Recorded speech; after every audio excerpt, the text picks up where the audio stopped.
asal Sekolah SMA Negeri 22 Maluku Tengah, Provinsi Maluku. Di saat ini saya akan melakukan praobservasi bersama teman sejawat saya atas nama Nurjan Nabilumbesi, guru sejarah yang juga bertugas sama-sama dengan saya di SMA Negeri 22 Maluku Tengah. Assalamualaikum, gimana kabar Ibu Ana hari ini? Ya Ibu Ana, mungkin pertemuan kita di saat ini, Ibu Ana kan akan melakukan proses pembelajaran nih. Jadi sebelum masuk proses pembelajaran kita ada pada praobservasi. Jadi mungkin saya bertugas untuk mengobservasi proses pembelajaran yang Ibu Ana akan laksanakan. Jadi mungkin kegiatan praobservasi ini ada beberapa pertanyaan yang ingin saya tanyakan ke Ibu Ana, sehingga nanti dalam proses pembelajaran nantinya itu bisa berjalan sesuai dengan apa yang menjadi rencana Ibu Ana dan menjadi komunikasi kita di saat ini. Mungkin pertanyaan pertama Ibu Ana, dalam proses pembelajaran nanti tujuan yang Ibu Ana ingin capai, tujuan dalam proses pembelajaran itu apa Ibu Ana? Nanti sebentar tujuan pembelajaran nanti tujuan pembelajaran yang akan saya sampaikan ke anak-anak, yaitu yang pertama menganalisis sumber bukti awal, maksudnya agama dan kebudayaan Islam di Indonesia. Yang kedua menjelaskan berbagai teori proses masuknya agama dan kebudayaan Islam ke Indonesia. Dan yang ketiga mengolah informasi tentang teori proses masuknya agama dan kebudayaan Islam ke Indonesia. Oh iya, jadi materi yang nanti Ibu Ana sampaikan itu adalah materi tentang teori-teori budaya masuk kebudayaan Islam ke Indonesia. Ya, jadi tujuan yang Ibu Ana sampaikan ada 3 tujuan ya Ibu Ana, terkait dengan teori-teori masuknya agama Islam di Indonesia. Kemudian Ibu Ana dalam proses pembelajaran itu area pembelajaran yang pengembangan dalam proses pembelajaran itu apa yang Ibu Ana lebih fokus pada area apa? Jadi di sini pembelajaran itu dia berpusat pada peserta didik. Jadi saya ingin peserta didik itu bisa mengembangkan kemampuan mereka untuk memberanikan diri berbicara di depan kelas. Jadi menginginkan agar mereka meningkatkan kemampuannya. Oke. Berikutnya Ibu Ana, dalam proses pembelajaran itu model pembelajaran apa saja yang Ibu Ana gunakan dalam prosesnya? Dari modul pembelajaran yang saya buat, saya akan model pembelajaran PBL atau problem based. Jadi kalau bicara tentang model pembelajaran PBL itu berarti model pembelajaran yang berbasis pada masalah ya. Jadi di dalam proses pembelajaran PBL itu pasti ada sintaks-sintaksnya ya. Ada sintaks orientasi peserta didik, kemudian kalau tidak salah ada 5 sintaks untuk PBL itu. Jadi itu model pembelajaran yang Ibu Ana pakai. Kemudian strategi apa yang Ibu Ana pakai dalam proses pembelajaran? Strategi pembelajaran itu dia lebih menunjukkan pembelajaran yang berdiferensiasi, di mana ada diferensiasi proses, ada juga diferensiasi produk. Jadi dalam strategi penggunaan pembelajaran berbasis diferensiasi, Ibu Ana lebih cenderung melihat pada proses dan produk. Jadi kalau proses mungkin dalam kaitan dengan diskusi kelompok, nanti produknya itu mereka tampilkan presentasi, hasil presentasi. Ada 2 kelompok yang akan berbeda ke hasil presentasinya. Salah satu kelompok itu dia berpresentasi dengan menggunakan manila karton, dia akan menulis hasil diskusinya di manila karton dan sampaikan di depan kelas. Dan yang kelompok yang satunya lagi dia akan tampilkan hasil presentasinya itu lewat kantor. Jadi terlihat ya Ibu Ana ya proses dan produk itu akan ditampilkan di pembelajaran itu. Nah, setelah strategi, model, kira-kira dalam proses pembelajaran yang nanti Ibu Ana laksanakan ini, penilaian yang Ibu Ana lakukan seperti apa? Jadi nanti akan ada evaluasi, saya buat soal-soal latihan mengenai materi yang sudah dipelajari tentang teori masuknya agama dan kebudayaan Islam ke Indonesia. Kemudian Ibu Ana ini, nanti Ibu Ana mengajar di kelas berapa? Hari ini kebetulan saya ada jam mengajar di kelas 10.3 jam ke 5.6. Ya, jadi Ibu Ana itu mungkin terkait dengan praobservasi, mudah-mudahan nanti dalam proses pembelajaran di observasi nanti Ibu Ana dapat melakukan proses pembelajaran sesuai dengan apa yang sudah Ibu Ana rancangkan dalam modul, dan tujuan, kemudian area-area pengembangan, dan juga memunculkan strategi yang tadi sudah sampaikan terkait dengan proses dan produk itu. Mudah-mudahan itu dapat dilaksanakan dengan baik. Mungkin itu saja Ibu Ana, kita nanti ketemu di jam 5 ke 6 untuk melakukan observasi. Selalu sehat.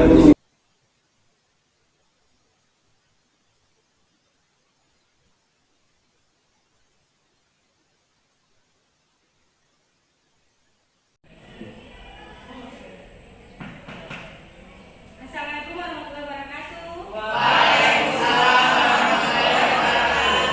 Selamat pagi anak-anak. Pagi, Bu. Baik anak-anak, sebelum kita mulai pelajaran kita hari ini, mari kita berdoa. Teman-teman, sebelum kita mulai pelajaran ini, marilah kita berdoa. Berdoa agama dan kita masing-masing. Berdoa, mulai.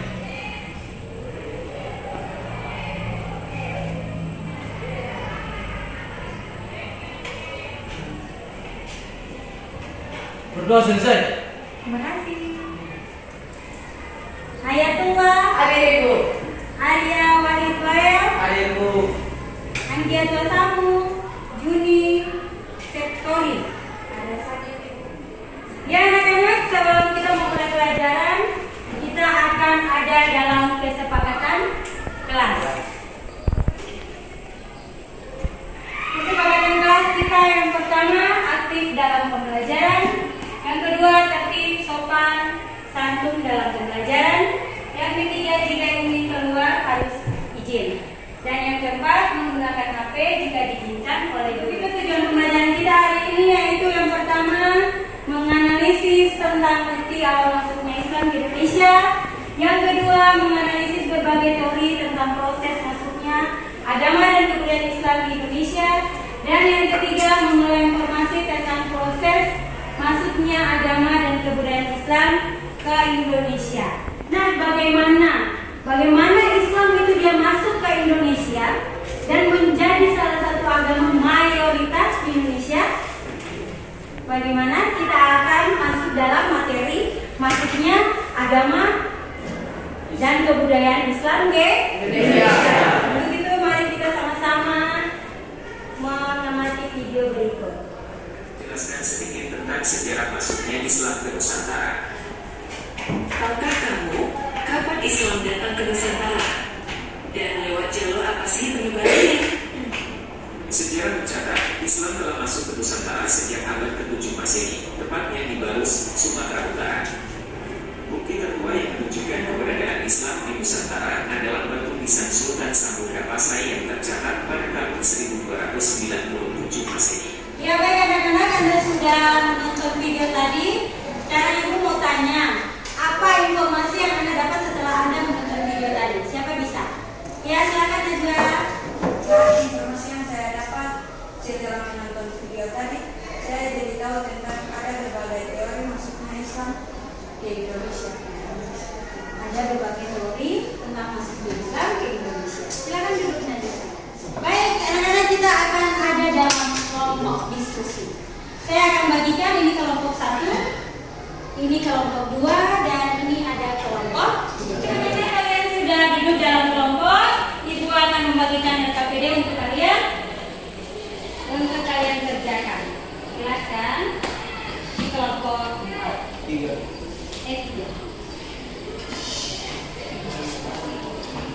Kamu tulis di, saya akan sediakan buku.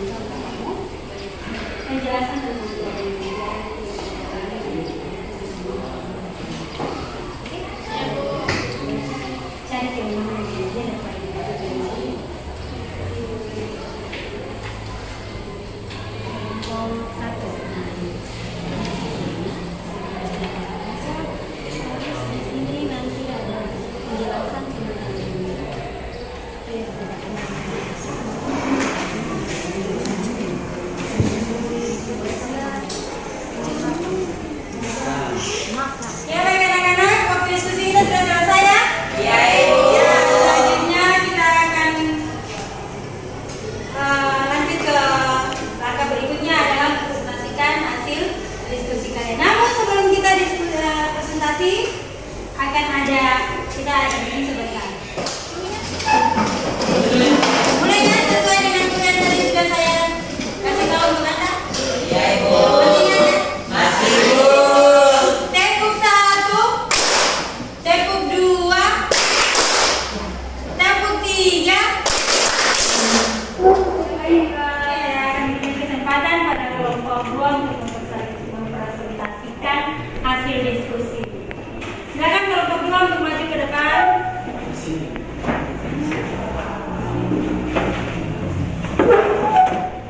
Assalamualaikum warahmatullahi wabarakatuh. Waalaikumsalam warahmatullahi wabarakatuh. Terima kasih kepada Ibu, Bapak, Guru, dan teman-teman karena sudah memberikan kesempatan kepada kelompok kami untuk mempresentasikan hasil diskusi kami. Dan hasil diskusi kami akan dibacakan oleh ketua kelompok. Kepada ketua kelompok dipersilakan.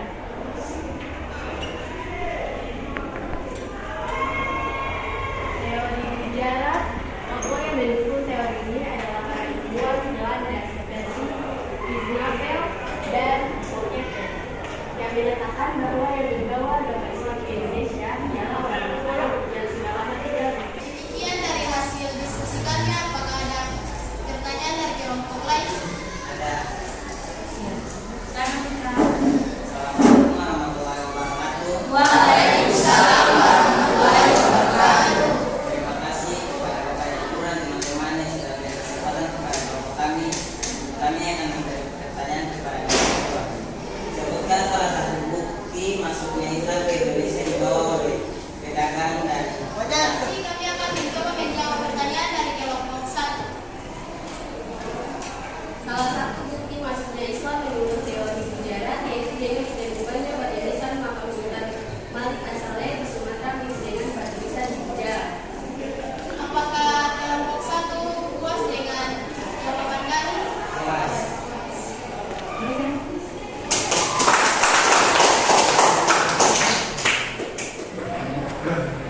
Ya, baik anak-anak, dari hasil presentasi kelompok tadi kita lihat bahwa tadi ada dua tampilan. Yang pertama ditampilkan dengan menggunakan karton dan yang kedua dengan menggunakan Canva. Itu artinya Anda membuat hasil diskusi kelompok Anda tadi sesuai dengan minat Anda masing-masing ya. Ya, sekarang dengan mempelajari sejarah masuknya Islam di Indonesia, Ibu berharap Anda lebih mengenal lebih dalam tentang peristiwa-peristiwa sejarah yang terjadi di Indonesia. Baik, kita akan berada dalam evaluasi kesimpulan ya. Kita sama-sama mengambil kesimpulan tentang apa yang sudah kita pelajari dari tadi sampai sekarang ini. Kesimpulan yang pertama yaitu bukti awal masuknya agama Islam ke Indonesia yaitu dengan ditemukannya batu nisan Sultan Malik As-Saleh. Yang kedua ada berbagai teori tentang proses masuknya agama dan kebudayaan Islam ke Indonesia. Yang pertama teori Gujarat, teori Arab, teori Persia, dan kemudian teori Cina yang menyatakan agama dibawa oleh masing-masing pedagang dari Gujarat. Jadi bahwa agama Islam itu masuk ke Indonesia berasal dari berbagai tempat dan juga dibawa masuk ke Indonesia itu tidak bersamaan waktunya. Ya, baik, terima kasih. Itu kan kesimpulan tentang materi kita hari ini. Sekarang kita ada dalam evaluasi. Saya akan memberikan soal untuk Anda kerjakan ya.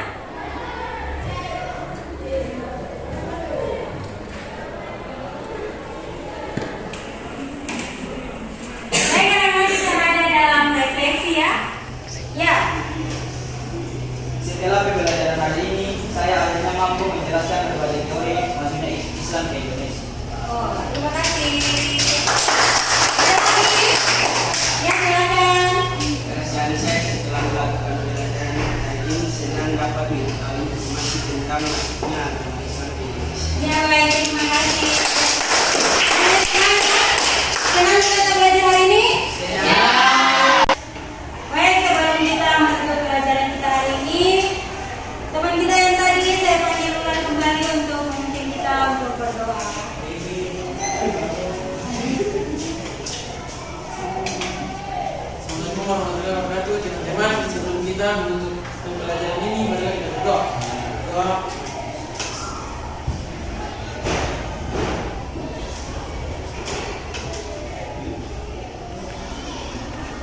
Doa selesai.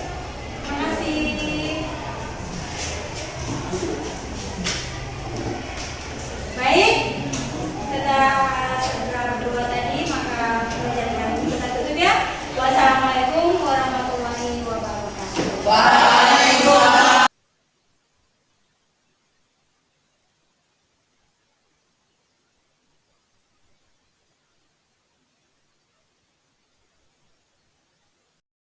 Assalamualaikum warahmatullahi wabarakatuh.